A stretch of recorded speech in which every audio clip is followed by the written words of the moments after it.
Channel Automation podcast listeners welcome back and thank you for tuning in. I'm your host, Casey Arias. I'm joined today by Vic's son and our special guest, Ruben Ugarte of Active Prospect. Thanks for joining us, Ruben. So tell us a little bit about Active Prospect and how you've been since the pandemic and how are things going now for you? Yeah. Well, first off, thank you guys for having me. Really appreciate you guys making time, and heard the podcast in the past, so excited to be here. So Active Prospect is a consent-based marketing software technology platform. We're not a lead provider. We don't buy or sell leads in any capacity. We're strictly the technology layer that buyers and sellers use to obtain consumer information when they fill out web forms or fill out marketing opt-ins. It's really well known for a product called Trusted Form, which is considered kind of the gold standard for TCPA compliance. Company's been around for about 15 years, still ran by the, originating founder, Steve Rafferty. And over the last 15 years, it's gone through many iterations, right? Like technology companies do. We're kind of seen as kind of like a long-term startup, right? 15 years is not necessarily, short term, but we have a great team. When I started 5 years ago, there was about 25, 30 folks.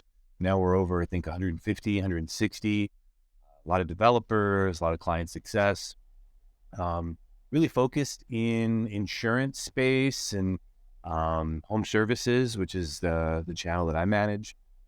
We have brands, both national enterprise as well as small. So folks like Empire Today, ADT Solar, DeBella Roofing, Florida Windows and Doors, Longhome, all the way down to your local Chicago Bath Planet or, Pella dealers, RBA dealers, and so on. So, this is the first technology job I've had. Prior, I was kind of in solar and doing call center and marketing, but it's been wonderful. And I think the second part of your question was regarding COVID. Was that it? Yeah. And by the way, I gotta say, I do love the name dropping. And I'm not saying that sarcastically.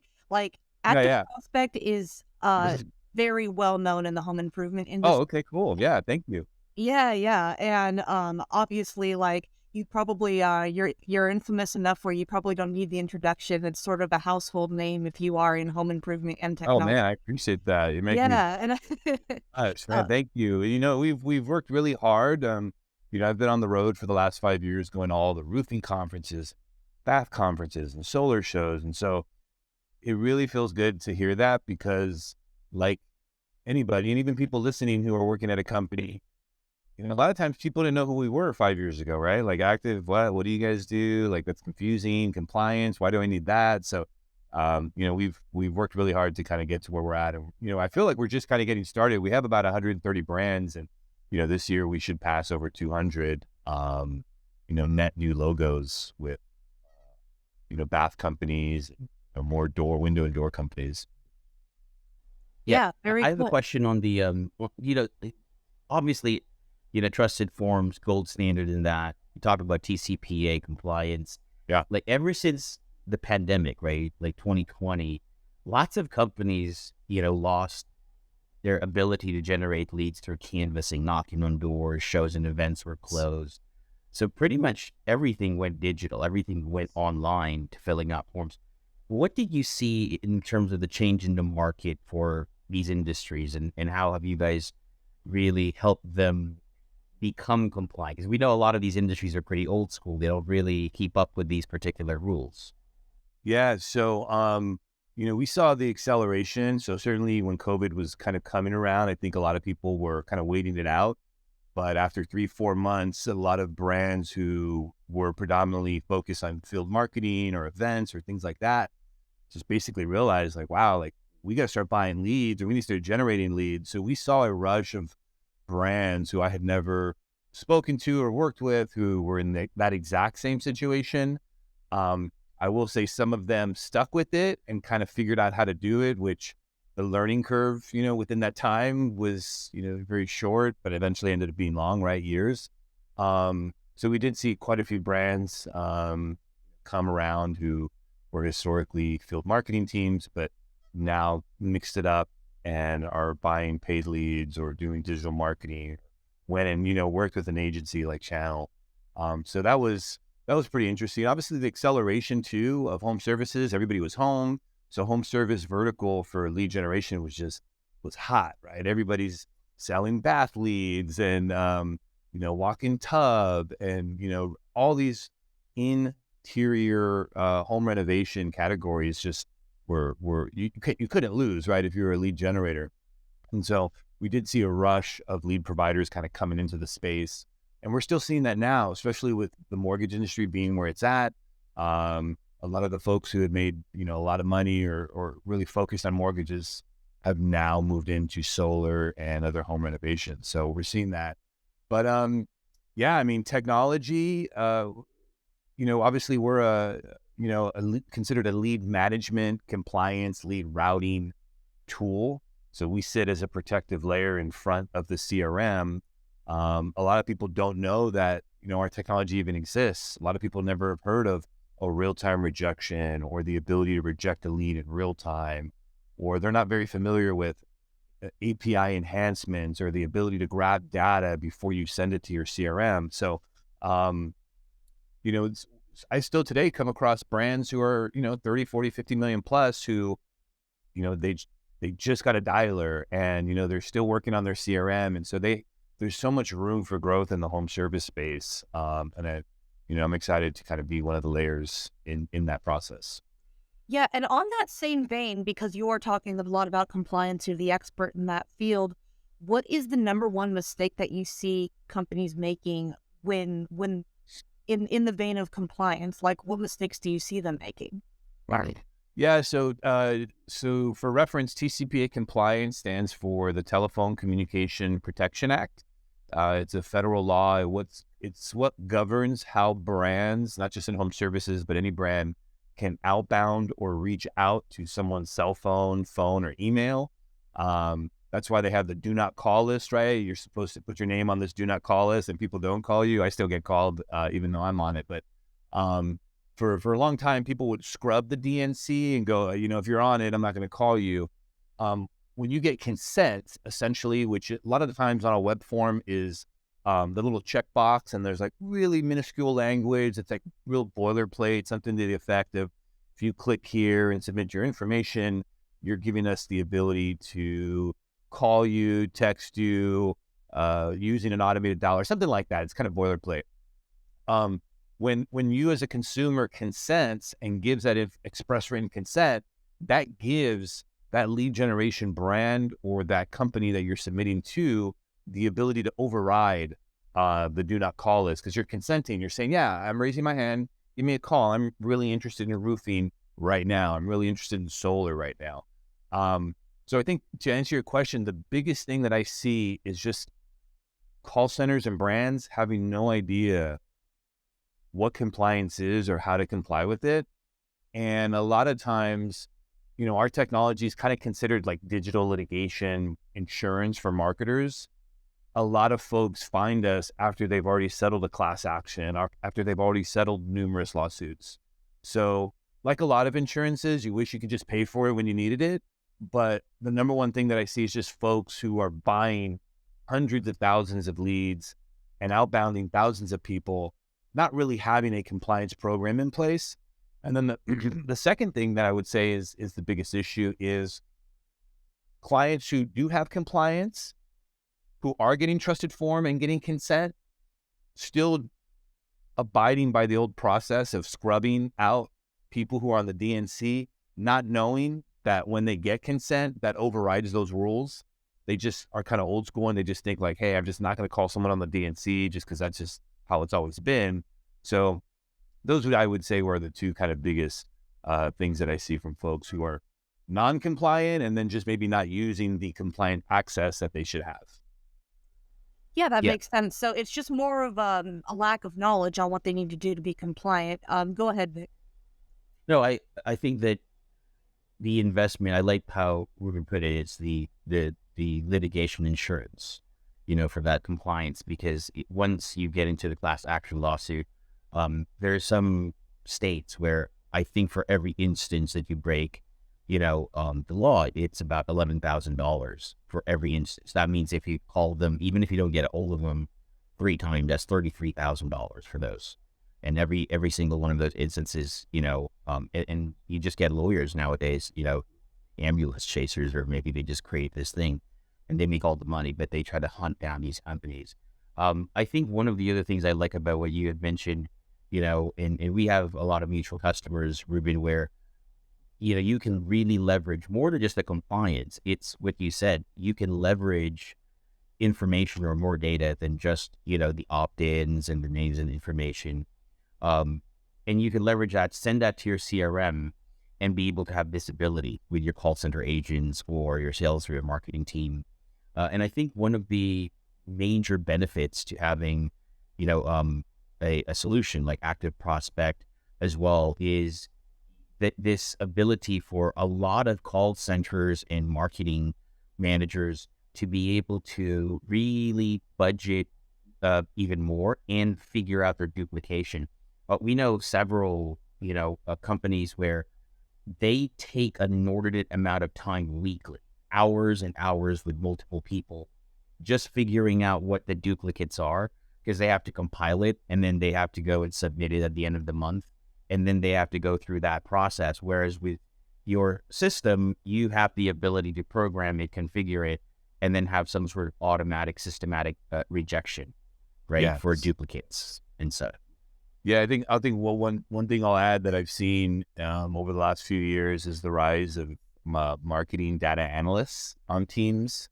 I recall, 2014, 2015, I worked for a solar company called Horizon Solar, and I thought I knew a lot about marketing, and then I got an analyst assigned to me to kind of keep me honest, and I realized like, wow, I didn't really know a lot, and more and more I'm seeing brands, especially in solar, but even larger brands, they have a marketing analyst who works side by side and is really justifying the CAC reports, really understanding the speed to lead, understanding appointment set rates by agents. I mean, there's all these different layers of reporting that you can get into versus the historic of end of the month sales divided by cost equals CAC, and then kind of looking back and just this kind of archaic way of running your business after the fact.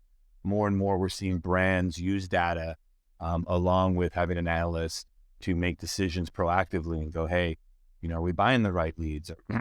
Is this vendor, it's not just about the one vendor, but hey, that vendor's sending me leads from 50 different websites. Maybe half of them are good and half of them aren't. How do I work with that vendor to give me more of the half that are good and less of the half that are not? And using some of that insight that you can get with metadata to understand and optimize your buying habits. Yeah, absolutely. That makes sense. And on the when we went to Lead Gen World, we spoke to a whole bunch of different, lawyers, people dealing with these compliance issues, and they kind of painted a grim picture for the future of lead generation. They're just like, oh, there's going to be new laws coming in, and we're just going to have to be on top of it. There's going to be more lawsuits coming up. Do you foresee restrictions on contacting leads bringing lead-based companies down, or is that something that they need to worry about? Well, one, I try to at conferences not hang out with lawyers. Is kind of one of my my key things. Even though I love, Eric Troutman, he somehow magically We makes talked to him, we TCPA interviewed him, law. yeah. Yeah, he makes TCPA law seem entertaining. So just shout out to Eric and his team, which do an amazing job of sharing knowledge around that subject. But on a serious note, people have come around recently and talked about some of the things that are happening. It's always ever evolving. I feel like marketing as a hardcore marketer and just really passionate about home services. There's always a value to be had that we just got to figure out, right? So you have the rise of these compliance, things, which I think that to some extent are really good for society, right? I don't like getting calls on my cell phone. If I give somebody consent, I'm not giving them the ability to call me for 20 years. Like, that's not cool. So I think there is some things that need to be cleaned up here in the US, and there's a lot that we can learn from GDPR and the European Union with the privacy laws that they have in place. With that being said, there's just so many cool things happening in marketing and technology, not just with what we do, but in all types of aspects. AI SMS, I know you guys have some technology that you guys are working on and supporting clients with. So I really believe that as long as you're staying up to date on what you can and cannot do, and you're constantly going to these conferences, both in lead gen and marketing, that you as a marketer can keep your brand or your company or whatever you're doing ahead of the curve. Yeah, staying on top of it is a bit basically what they were saying too. It's just like, oh Or- yeah, I don't know if everyone's going to be able to keep up on the laws. Is there actually like a resource where people will be able to like continuously see these incoming laws, procedures coming up when in regards to lead generation? Like, what is the best way to keep on top of it? My personal best, so one, yes, there's, I think TCPA World, which is once again Eric Troutman's site. There's another lawyer named Michelle Schuster who's out in the space, really nice, really knows her stuff. So you can sign up for those. DNC.com is another. They're an integration partner with us, and they have tons of information. So if you really want to stay up to date on compliance, by all means, go sign up for those newsletters.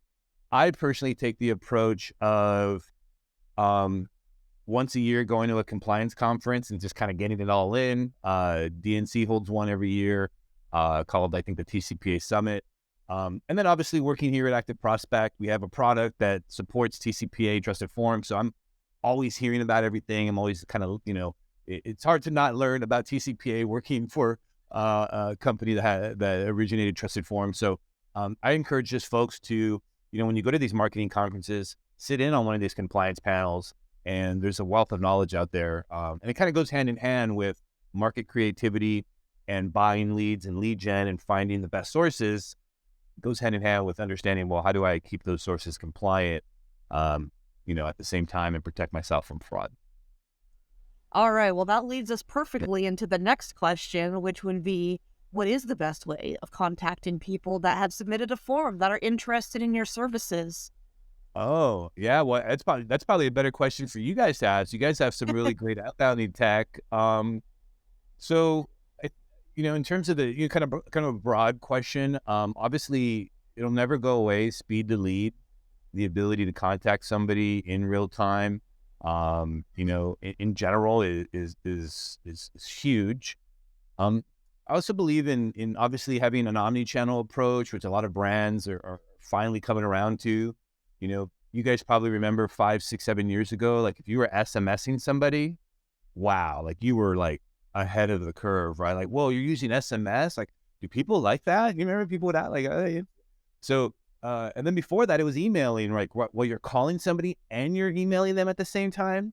And then it was like, well, I'm emailing them, then I have a drip campaign. So there's like this evolution of outbounding and outreach that a lot of brands. So right now I'm seeing a lot of AI, SMS, which I know you guys are working on as well. So we're seeing a lot of brands in that space. We're seeing a lot of lead scoring companies out there, like Faraday, Think Unlimited. There was one that I met at the roofing conference this week, artificial intelligence by Spectrum. So there's all these different types of technologies that are helping the buyer and call centers to understand, how good is this lead? What's the propensity of this lead by appointment setter? What's the propensity of this lead by salesperson? So there's all these different, new technologies that folks can use to really calibrate and optimize how they assign leads, not just in the call center, but on the sales side. And then along with that data, being able to get psychographics and just enhancement data off of the lead information. Kind of when you couple all that together, I mean, there's a lot of information that you can use. And if you have the right reporting in place, you can start to see trends in your area, right? Like everybody's region of the US is different, but there's a lot of similarities in certain counties or states or regions, right? The way people buy in California is way different than people buy in Florida, which is way different than they buy in Boston and way different than they do in Dallas. So understanding your regions and understanding like how purchasing habits happen um, is a massive trend right now for marketers who I think are cutting edge and really pushing the limits. I think that the issue that continues to plague not just in home services, a lot of industries really, I would say is there's a lot of the data, a lot of this information Yeah. that they're able to harness now through technologies, like what Active Prospect would offer. Um, we are able to pick up metadata once it enters, our system. But then a lot of marketing managers, VPs, the CFOs, they're still so drawn into the conversion and the results as opposed to what caused those results. Yeah. And it's a very short-sighted way of looking at the data. And I think certain industries like home services is probably another 5-10 years away Right. from really being able to understand how to harness analytics. But I think this continues to play these industries, and there's an opportunity to educate because a Absolutely. lot of the times they're just so concerned about, well, I purchased these leads. We've called them so many times. This is the result. This is my appointment conversion, sale conversion. And yet, when you ask them a very simple question, what do you think caused that? They don't know, right? They don't understand, even though the data's in there, right? It's somewhere in there because Yeah. they're not creating these relational perspectives within the reporting. They're simply reporting on a straight line attribution, which is I spent this much money. Yeah. How much did I get out of it? And Right. all in between is kind of like, I don't care about this, which is that's really what you should care about. Well, it's so Um, simplistic, right? Yeah, it's so easy and simplistic to blame the lead vendor or to right. blame your agency and go like, they're not, I pay them to give me good leads and they're not giving me good leads. And that's such an old school kind of look out the mirror, not in, look out the window, not in the mirror, action. And a lot of these brands, the ones who are throttling, they constantly keep themselves in check by going like, is it us? Well, first off, is it us? Are we the problem? Are we not outbounding? Do we have a reporting? Do we have everything? Are we doing email? Are we doing everything that we can at the highest level to convert this lead, regardless if it's the highest quality or the lowest quality? And then kind of keeping your bullpen, so to speak, or your marketers, your agency, and all these different sources in check and optimized. Um, there's so many brands out there who spend so much money who just, they're never looking in the mirror. It's never them. It's always everybody else. yeah, it's never the customer's journey or the Yeah. people who produce the leads. It's obviously, again, they're just looking at it from the results perspective. Yep. How do you overcome? And this is an interesting. I'm interested in getting to know your perspective on this because we come across this as well. When we show clients our reporting, our data analytics from within our platform. But how do you overcome brands and companies when they chat with you and your team and Active Prospect when they go, man, we don't really need that reporting. It's too much data, or we don't know how to deal with that, or oh, nobody in our team knows how to deal with. We don't have an analyst. How do you overcome that? Yeah. Well, that happens a lot. So I always take the approach of, I'm going to show you what I can show you. And if you want to adopt it, great. But at the end of the day, I'm going to show you what some of the best are using, and you can take from it, or you don't have to. I always let folks know, listen, like I'm under the hood of over 100 brands, some of the largest out there in the country in various verticals. And, never giving out like, customer or client, information. But a lot of this stuff is just common sense and best practice. So I'll share that information with folks. And if I can, I'll try to refer them to somebody like, oh, you should talk to, this person. They do data, or we have a data analyst on staff that we just hired, Chris, who if you give us your disposition data, we'll show you along with the trusted form, there's all types of insights that are out there, and we can show you and make cool pie charts and make it simple to read. So I always try to just, be an advocate for the customer. Everyone kind of comes around. Nobody wants to hear that their baby is ugly, type, feedback. So, I just let people know, listen, I'm here when you're ready to chat. You can use our tech. Some of the folks who use our tech and have been they're friends of mine now. They've been clients with me for years. Like, I take pride in growing their business, right? I take pride in growing them from 1,000 leads a month to 10,000 leads a month, or from 10,000 to 100,000. We're seeing some of these brands who were much smaller when we started working together sell, to private equity and everything in between. So I'm always just encouraging people. I'm here for you as a resource. A lot of folks don't reach out to our clients, and that's okay. And I'll check in with them once a year at LeadsCon or Lead General or whatever. But then I have a bunch of clients who are always texting me and be like, hey, do you have another lead source? Or, hey, who do you have for lead scoring? Or who do you know, what's the best dialer? And so, like, I'm always trying to be a connector. And anyone who knows me knows that's kind of the heart of kind of how I operate.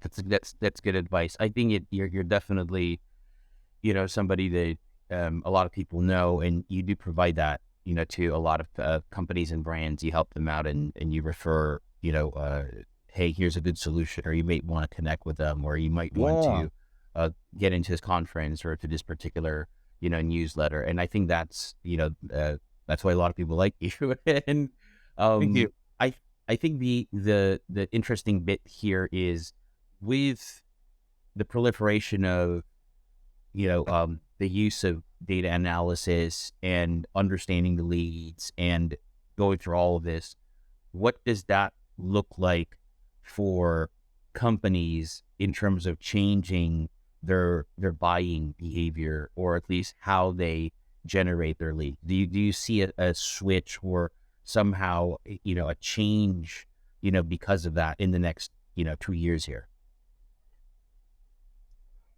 Yes and no. I feel like there's more buyers and more people understanding how to buy leads in home services, home improvement than ever before.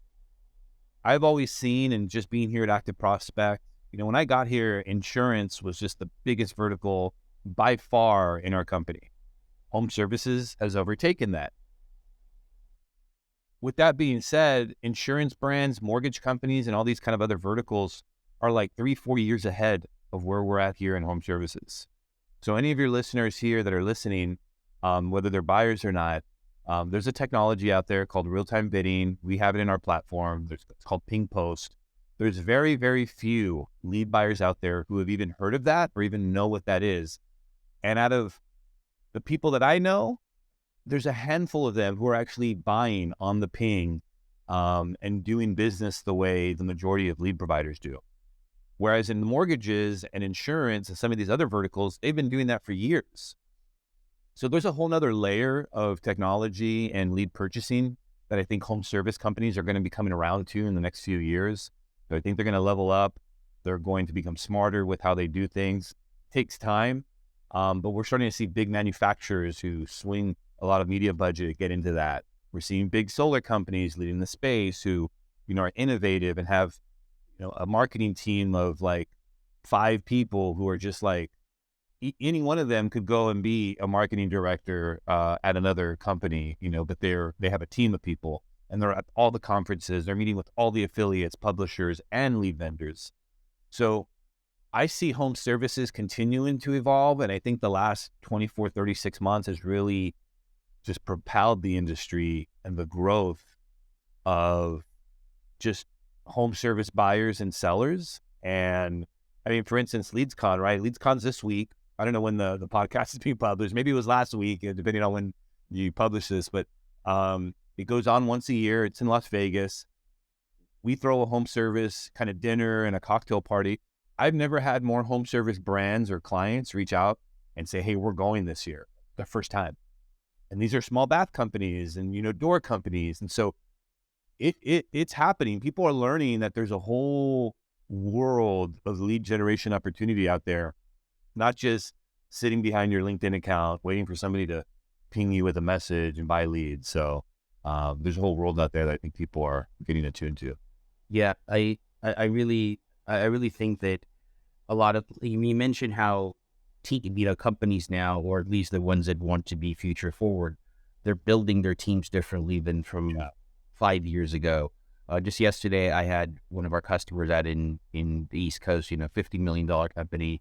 And, the marketing, the VP basically gave me a call and said, I think I want to get an analyst. I'm like, yeah, you should. And he took over from somebody who was in that role for 10 years, basically just had canvassing, call center manager. That was it. Like that was his go-to. And they were very old school in that sense. But this is a younger, more explorative person. So he's understanding that's not his skill set. And he said, I really do want to budget for that and help my management team so that we can understand the data. And I think that a lot of companies that if your mindset is still, let me add one more call center rep, or let me add one more canvasser. Yeah. And then, you could do the math and you could probably, say, well, instead of me hiring 2 more canvassers and 2 more call center reps, I'll get a really, really good analyst, or somebody that I can, train up. And that person affects the rest of your team and your entire program. Yep. Whereas this one individual or these 2 individuals who produce leads, they're just going to be producing at this small level. And I think this macro outlook, or at least maybe the switch of many of these younger marketing managers or more innovative ones, is the push that a lot of companies need in order to really pick up those analysts and that talent, as you mentioned. That brain and I'll share kind of like some of the enterprise, so to kind of put it in perspective of kind of what marketing teams look like now in this modern age of home services. So I'll kind of try to bucket it in 3 different levels, right? So let's start with enterprise brands. Enterprise brands, these are folks like Terminex, Empire Today, Momentum Solar, some big national brands who are huge, or 100, 200, 500 million plus brands, right? Their marketing team, so they'll have their CMO. Under the CMO will be basically a digital team. And a digital marketing team will consist of somebody who does traditional digital marketing, O&O, Google Ads, Facebook, O&O branded digital marketing. And they're in charge of that. And that's one channel. Then along with that, they'll have an affiliate manager who is responsible for going out there and working with affiliates and publishers, that drive traffic to their pages.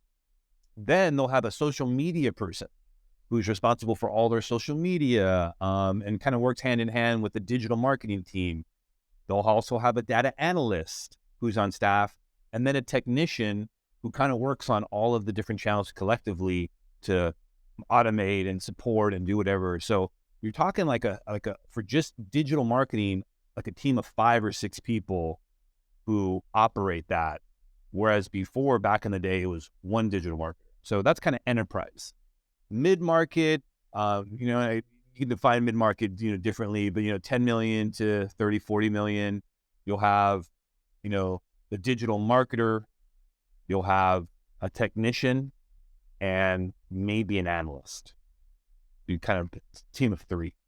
And the digital marketer and kind of, affiliate manager kind of work hand in hand together, and it's not separated. O&O is together with paid leads. It's all one digital channel, but they all work collectively together. And, it's usually like a team of 3. And then when you get down to smaller brands, sub 10 million, it's like one person. It's like one guy. Yeah, it's usually one person. Yeah, one woman, when they're like, I don't have time for anything, man, I just need to automate stuff. And once in a while they'll have like a technical person, but that technical person's not just for marketing. They're also working with the call center team. They're putting in computers. It's like the IT guy who's kind of like around here and there. But I would say, I know, and those are kind of broad buckets, but those are what I see out there from just a fully stacked team. And they're working with people who are, these are people who are getting paid $150,000 plus, maybe more, and you have 5 or 6 of them on a team, and then your mid-market, and then your smaller kind of installer. Yeah, it's really good insight. No, thank you for breaking that down. it's interesting how when you broke that down, you could see that the companies that do want to continue to grow, they're the ones who are investing in the people element and the Yeah, talent for pool sure. because they understand, look, I could spend another $100,000 in leads this year, but really, how do I convert better, or how do I even grow that so that I could buy more the following year, and investing in those individuals. So I think it's a matter of, I think with this industry, my prediction is that lots of the companies that have started to get the analysts and the better teams, Yeah. right? And then we've seen a lot of private equity and companies gobble up each other. The Yes. larger ones are starting to, Recently, yes. yeah, the last 5 years, it's just been that way. And I think that's what's going to trend, where you're going to start seeing brands, right? Really, it's something that has not really happened in the last. Home services in particular is very fragmented, no matter what vertical you're in solar. And so I think that's going to start becoming more integrated as these brands start to dominate even more, which I think, is a lesson or something that a lot of the smaller or mid-market companies, could learn from. And there is a way to bypass this payroll.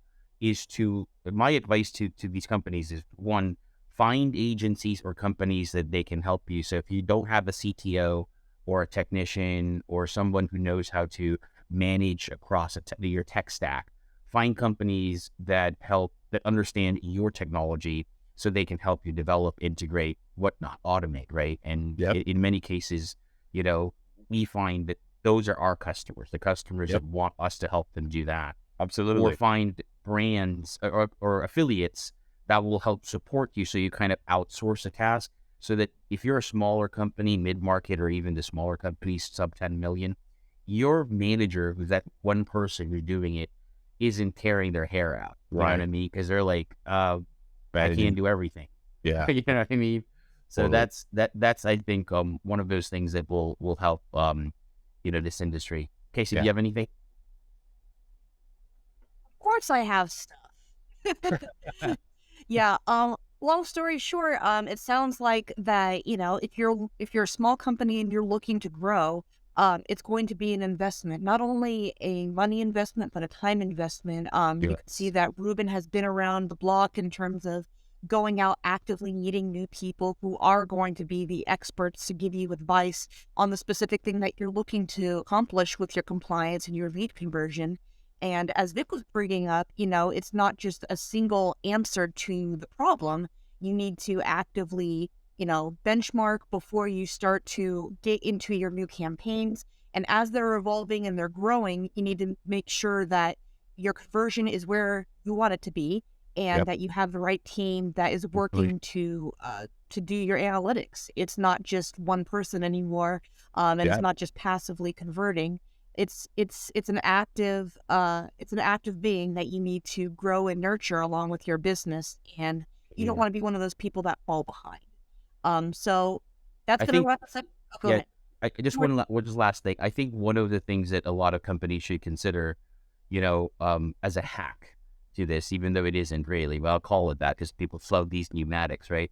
Is if you are using Active Prospect, and you should have some layer, not only for the compliance issue, and if you do, just grab a calculator. You don't need to do regression analysis to figure out it actually makes a lot of sense, right? Mathematically, your investment with Active Prospect is automatically lower than one fine, right, per month that you would undoubtedly have a high tendency, especially if you're buying a ton of leads, right? So that's one. But once you have that, make sure that you are calibrating. I think that's the key word here, is calibrating your marketing campaigns and user journey. So with channel automation customers, we would take all the metadata, it would be visualized, so we could go and say, look, for your modernized Quinn Street, Angie Home Advisor leads, they seem to come in at this time of the day.